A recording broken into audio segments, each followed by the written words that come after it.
shout out, good morning mga idol, mga ka-riders. So kararating lang namin dito sa Tagaytay sa Picnic Grove. So dumiretso na kami dito. So hindi tayo nakapag-vlog sa highway kasi medyo gamit natin ang ating cellphone. Hindi natin nadala ang ating camera para sa pag-ride. So ito ang mga kasama ko. Yan, nakapark na kami dito sa Picnic Grove. Hintayin na lang namin ang ibang mga kasama namin para mapasala natin yung ibang area. So ayan, so nandito na kami sa may puno mga ka-riders, mga otol. So ayan, so nakapark ng aming mga motor. Ayan, so ready na. So let's go, pasala natin ang loob. Shout out. So ayan, pinapapasok na tayo ng Picnic Grove. So ito ang entrance nila. Ayan.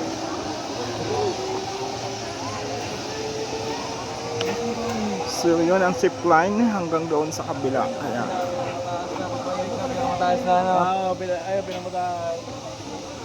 Ayan ang zip line nila. So ayun ang Volcan Taal. Ayun. So kitang kita mga ka-riders. So dito sa kabila, dito ang mga bilihan ng mga souvenirs. Ayan. So zip line. So mamaya sasakyan natin. So ayun, may nakita ako doon na aeroplano. Ayan. So siguro yung bumagsak yan, no? So dito mayroon ditong kusina di lamesa. Ayan. So pupuntahan natin yung mga kasama natin kasi nandito na sila, kumuha na ng cottage. So bababa ka rito, step by step pababa. Ayan. So makikita natin yan. Ayan, may foreigner si Idol.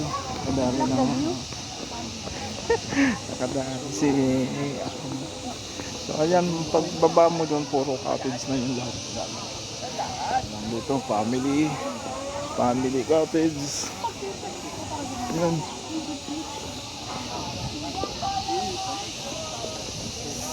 Let's go.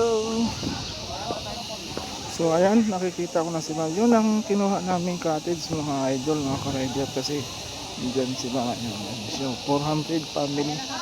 So dahil marami kami, dito kami kukuha ng ayan, so ayan sila, oh. So let's go.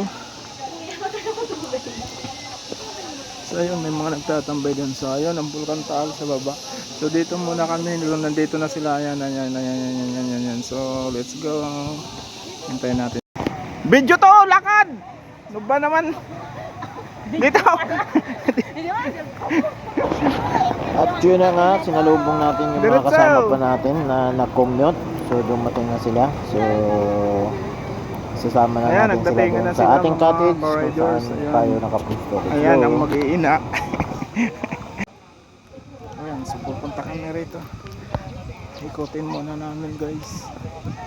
Dahil ikutin natin ang picnic. Yan, dito sa baba, dito sa may baba. At yun na nga, dahil kompleto na kami, nandito na ang lahat. So nasa cottage na sila. So kami naman ni Mrs. ay nag-decide na mag-ikot-ikot na dito sa paligid para makita natin kung gaano kaganda ang tanawin dito at mga namamasyal at kung anong mga amenities ang mayroon sila dito. So ikot-ikot kayo ni Mrs. Titingnan namin ang kapaligiran ng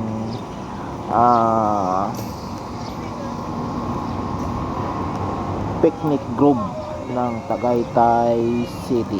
Ayan. So let's go. Samahan nyo kami mga ka-riders. Ingat sa pagbibiyay, ingat sa paglalakbay. See ya. Bye bye.